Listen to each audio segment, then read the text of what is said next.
안녕하세요. 암호화폐 시장. 요즘 정말 뜨겁죠. 특히 비트코인, 이더리움 궁금하신 분들 많으실 텐데요. 뭐 전문가 분석부터 시장 데이터, 유튜브까지 싹 훑어봤습니다. 네. 복잡하게 느껴지실 수 있는데 핵심만 딱딱 짚어드릴게요. 오늘 이거 들으시면 시장이 이렇게 돌아가는구나 좀 감이 오실 겁니다. 바로 시작할까요? 네, 좋습니다. 최근에 시장 변동성이 좀 있었죠. 특히 9월은 역사적으로 보면 비트코인한테 아주 유리한 달은 아니었다. 이런 분석도 있고요. 네. 근데 또 연말에는 오르지 않을까 하는 기대감도 여전하거든요. 그러니까 이게 신호가 좀 엇갈리는 거죠. 이런 상황에서 뭘 봐야 할지 그 맥락을 아는 게 중요합니다. 맞아요. 최근에 비트코인 가격이 살짝 내려가기도 했었잖아요. 그래가 다들 미국 고용지표 언제 나오나 이런 거시경제 뉴스 엄청 신경 쓰시는 것 같아요. 그렇죠. 아무래도 금리 인하 기대감. 이게 이제 위험자산 투자 심리에는 좀 긍정적일 수 있으니까요. 네네. 거기다 정치권에서 나오는 친암호화폐 발언이라든지 아니면 스테이블 코인 육성하겠다 이전 정책 얘기도 기대감을 좀 보태는 요인이고요. 근데 아까 말씀하신 것처럼 9월이라는 계절성 이것도 무시 못하고 단기적인 불안 심리도 여전하고요. 그럼 이더리움은요?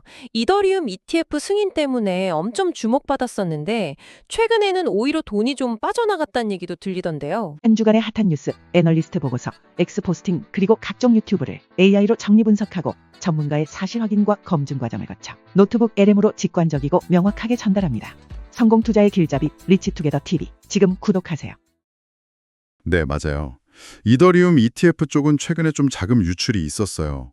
규모도 제법 컸고요. 아, 정말요? 그럼에도 불구하고 기관 투자자들 관심이 비트코인에서 약간 이더리움 쪽으로 옮겨가는 거 아니냐 이런 시각도 있다는 거예요. 그건 왜 그런 걸까요? 아무래도 그 팩트라라고 하는 기술 업데이트 기대감이 크거든요. 이더리움 성능 개선에 대한 기대죠. 실제로 최근에 이더리움 자체 거래량이 비트코인을 넘는 날도 있었어요. 그래서 장기적으로는 1만 달러 이상 갈 거다 이렇게 보는 분석가들도 있습니다. 기술 업데이트 기대감에 기관 관심까지. 비트코인이랑은 또 다른 포인트네요. 근데 이렇게 가격이 오르락 내리락 하고 정보도 너무 많으니까 투자하시는 분들 마음이 막 흔들릴 것 같아요.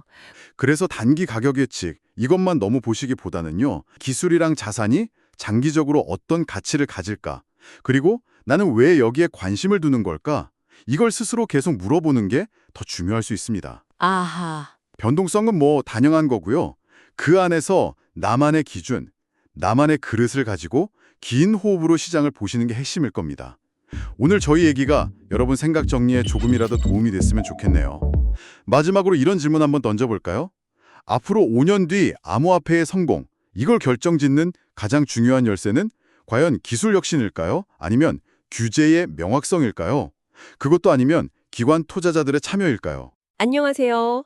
최근 일주일 암호화폐 시장 움직임 좀 쉽고 빠르게 짚어보려고 합니다. 특히 비트코인, 이더리움, 솔라나 이 세 가지 중심으로 어떤 변화가 있었는지 또 왜 그랬는지 그 핵심만 딱딱 짚어볼게요. 이 암호화폐 시장이 변동성이 크긴 한데요. 그래도 기본적인 흐름이나 좀 주목해야 할 포인트를 알면 따라가기가 훨씬 수월해지거든요. 오늘 중요한 정보들 위주로 한번 보죠. 네. 먼저 딱 눈에 띄는 게요. 지난주, 그러니까 9월 5일에서 12일 사이인데 가격이 대체로 좀 올랐어요. 맞아요. 꽤 긍정적인 분위기였죠. 네. 보니까 비트코인이 한 3.9%, 그리고 이더리움이 한 5.1% 올랐고요. 근데 솔라나가 이게 16.9%나 올랐더라고요. 왜 이렇게 오른 걸까요? 여러 가지 이유가 있겠지만 가장 큰 거는 역시 그 경제 상황에 대한 기대감. 이걸 좀 꼽을 수 있을 것 같아요. 특히 미국 중앙은행, 그러니까 페드가 금리를 혹시 내리지 않을까 하는 기대가 좀 커지면서 투자 심리가 전반적으로 좀 좋아진 면이 있습니다. 보통 금리 내리면 돈이 좀 다른 데로 흘러간다 이런 얘기 하잖아요. 암호화폐 같은 쪽으로요. 네, 맞아요. 금리가 낮아지면 아무래도 위험자산 투자 매력이 좀 더 커지니까요. 그런 경향이 있죠. 그렇군요. 경제 전반의 분위기가 시장에 좀 영향을 줬네요. 근데 솔라나는 유독 상승폭이 컸잖아요. 이건 좀 다른 이유가 더 있었던 건가요? 네, 솔라나는 자체적인 호재가 좀 크게 작용했어요. SOL 스트래티지스라는 회사가 있는데 여기가 나스닥에 상장 신청을 했다는 소식이 나오면서 확 주목을 받았어요. 나스닥 상장 신청이요? 그게 그렇게 큰 건가요? 그럼요. 나스닥 하면 딱 기술주 중심 시장이잖아요. 거기에 솔라나 관련 기업이 간다는 건 솔라나 기술이나 생태계가 기존 금융시장에서도 좀 인정을 받는구나 이런 신호로 볼 수 있거든요. 게다가 솔라나의 원래 강점 있잖아요. 빠르고 수수료 싸다는 거. 이게 계속 부각되면서 사용자도 늘고 생태계도 활발해지고 이런 점들이 다 같이 작용한 거죠. 그러니까 자체 매력도 있고 외부적으로 인정받는 계기도 생기고 그래서 솔라나가 확 떴군요. 비트코인도 꾸준히 올랐는데 비트코인은 어떤가요? 비트코인은 뭐랄까 좀 꾸준함이 특징인데요. 특히 기관 투자자들 관심이 계속 이어진다는 점이 중요합니다. 대표적인 게 그 비트코인 현물 ETF.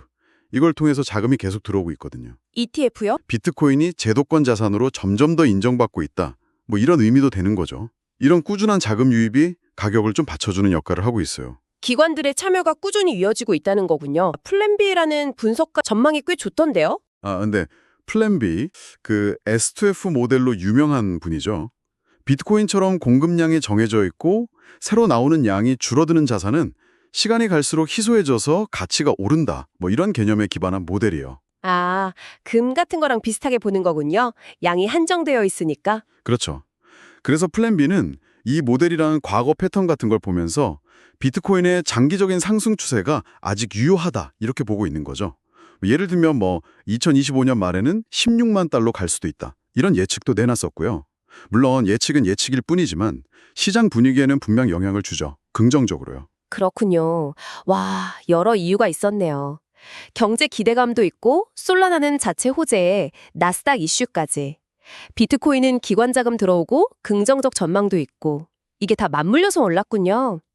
자, 근데 이렇게 가격 오르는 거 보면 궁금한 게 이 코인들의 진짜 가치는 뭘까요? 가격표 말고 본질적인 가치요. 그리고 투자인 만큼 위험도 있을 텐데요. 네, 아주 좋은 질문입니다. 암호화폐 가치는 단순히 가격만 볼 게 아니라 그게 어디에 쓰이는지, 어떤 역할을 하는지를 봐야 해요. 비트코인은 흔히 디지털 금이라고 하잖아요. 말씀하신 것처럼 희소성, 그리고 가치를 저장하는 능력, 이게 핵심이죠.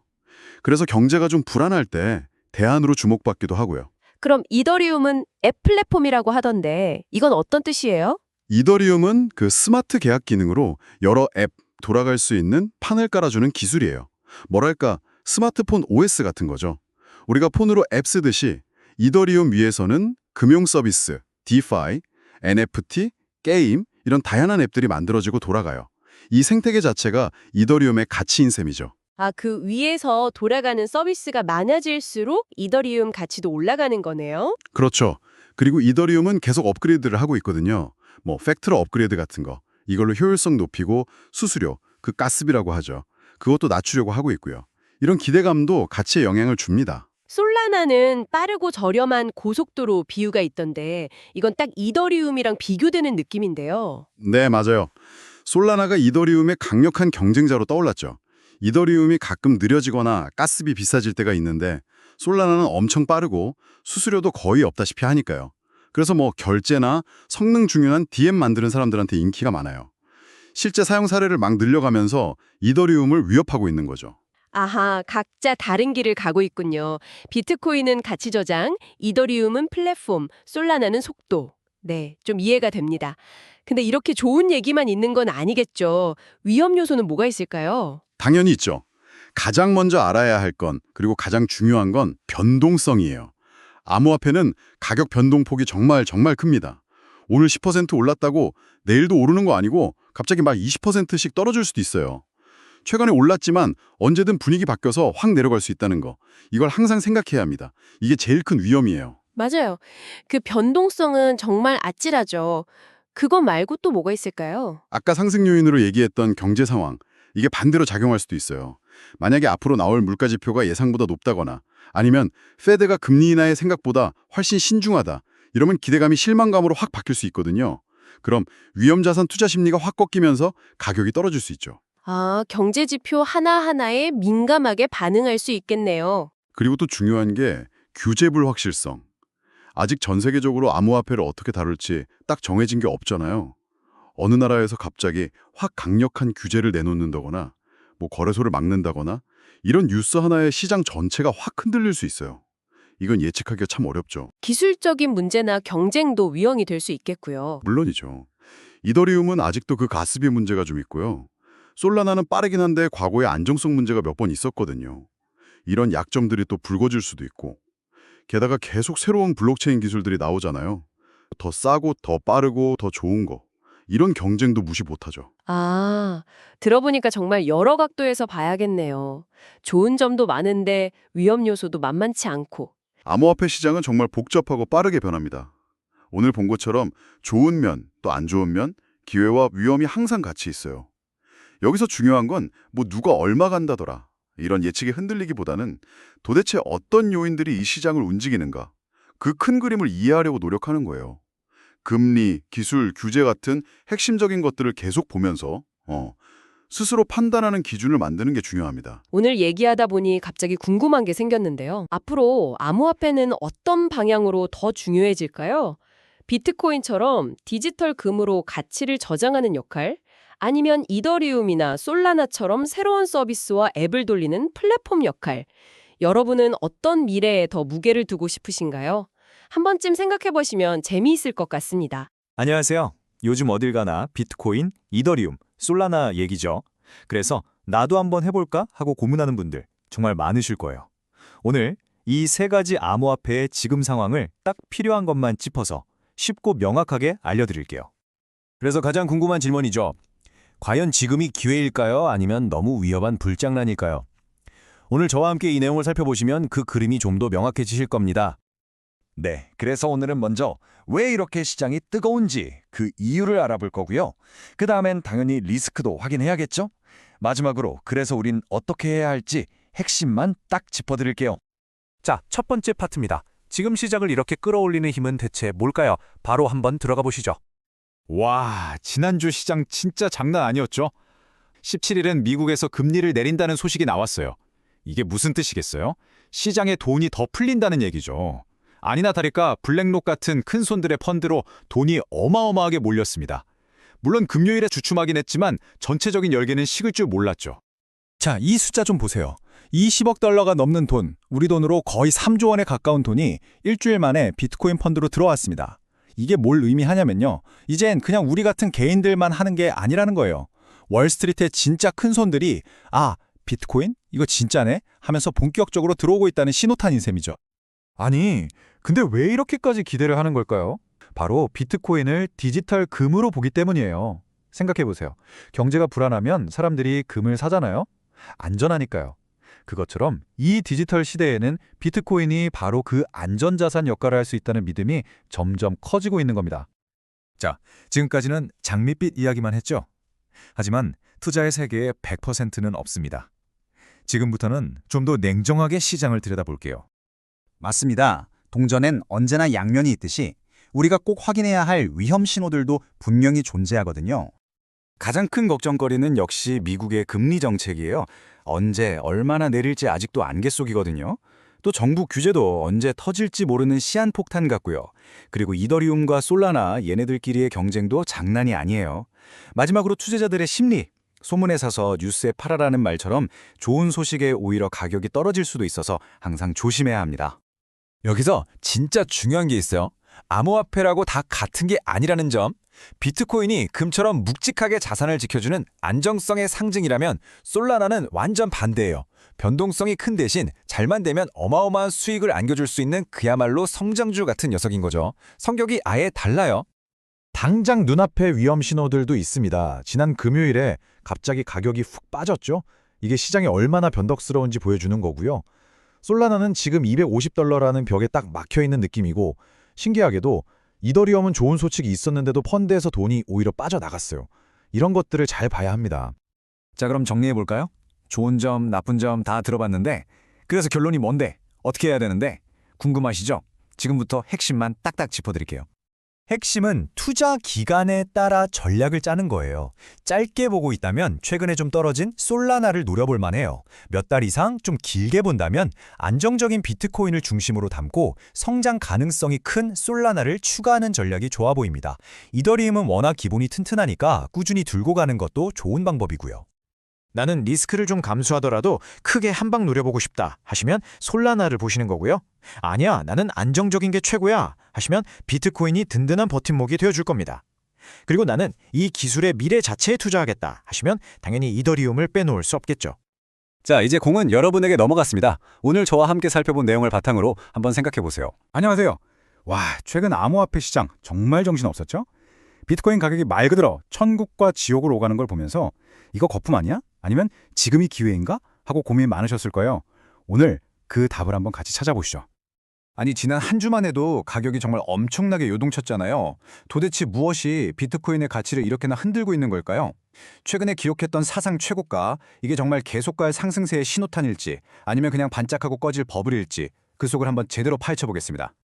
자, 그래서 오늘 우리가 뭘 살펴볼 거냐면요.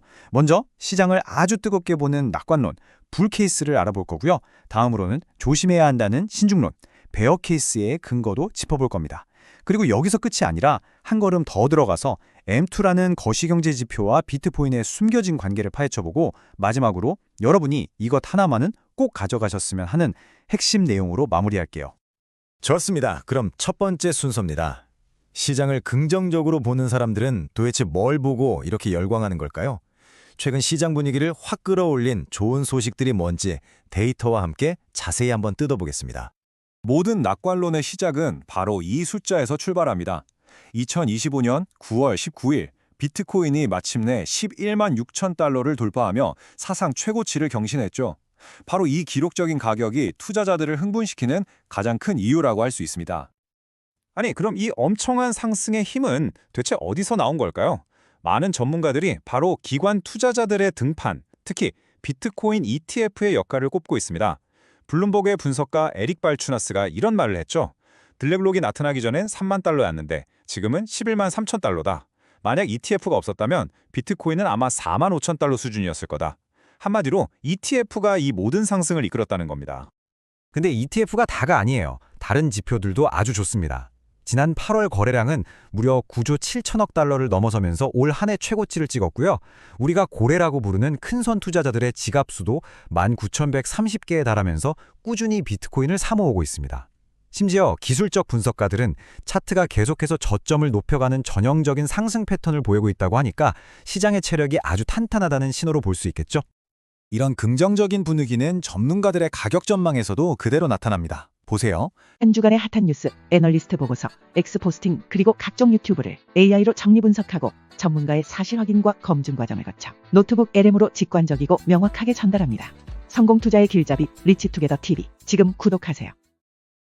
단기적으로는 올해 말까지 12만 달러 근처를 보는 곳이 많고요. 좀 더 길게 보면 ARK 인베스트는 15만 달러, 스탠더드 차터드는 20만 달러, S2F 모델로 유명한 플랜비는 무려 25만에서 50만 달러까지도 보고 있습니다. 정말 어마어마한 기대감이죠? 자, 그런데 잠깐만요. 세상에 이렇게 좋은 이야기만 있을 리가 없잖아요. 이제는 분위기를 좀 바꿔서 시장을 아주 신중하게 바라보는 사람들은 무슨 걱정을 하는지 한번 들어봐야 합니다. 우리가 혹시 놓치고 있는 위험은 없을까요? 신종론자들이 가장 먼저 경고하는 건 바로 이 살인적인 변동성입니다. 바로 며칠 전 9월 23일에 무슨 일이 있었냐면요.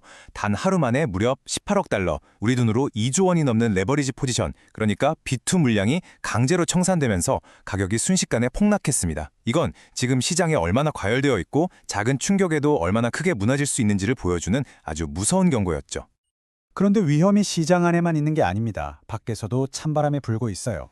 미국 정부가 셧다운될 가능성이 77%에 달한다는 뉴스라든지 연준이 금리를 또 어떻게 할지 모르는 불확실성 같은 거시경제적인 압박이 만만치 않습니다. 거기다 더해서 통계적으로 9월은 원래 암호화폐 시장에 가장 힘을 못 쓰는 달이라는 점도 무시할 수 없죠. 유명한 시장 분석가 마크 미네르비니도 딱 짚어서 말합니다. 과거 사이클을 보면 조정이 올 때가 됐다. 그리고 9월은 원래 가장 약한 달이다. 라고요. 그러니까 지금 같은 단기적인 하락이나 조정은 어쩌면 충분히 예상 가능한 시나리오라는 겁니다. 자, 지금까지 시장을 좋게 보는 쪽과 나쁘게 보는 쪽, 양쪽 이야기를 다 들어봤습니다. 그런데 솔직히 매일 쏟아지는 뉴스만 따라가다 보면 정신이 하나도 없잖아요. 이 모든 혼란 뒤에 어쩌면 시장을 움직이는 더 근본적인 힘 같은 게 있진 않을까요? 여기서 우리가 주목해야 할 개념이 바로 글로벌 M2 유동성입니다. 말이 좀 어려운데 아주 쉽게 말해서 전 세계 금융 시스템에 풀려있는 돈의 총량이라고 생각하시면 돼요. 이 돈의 양, 즉 유동성이 늘어나면 마치 거대한 밀물처럼 모든 자산 시장의 배를 띄어 올리는 역할을 합니다. 자, 근데 진짜 재밌는 건 지금부터입니다. 중앙은행이 돈을 막 풀어서 M2가 늘어난다고 해서 그 돈이 바로 비트코인으로 가는 게 아니에요. 순서가 있습니다.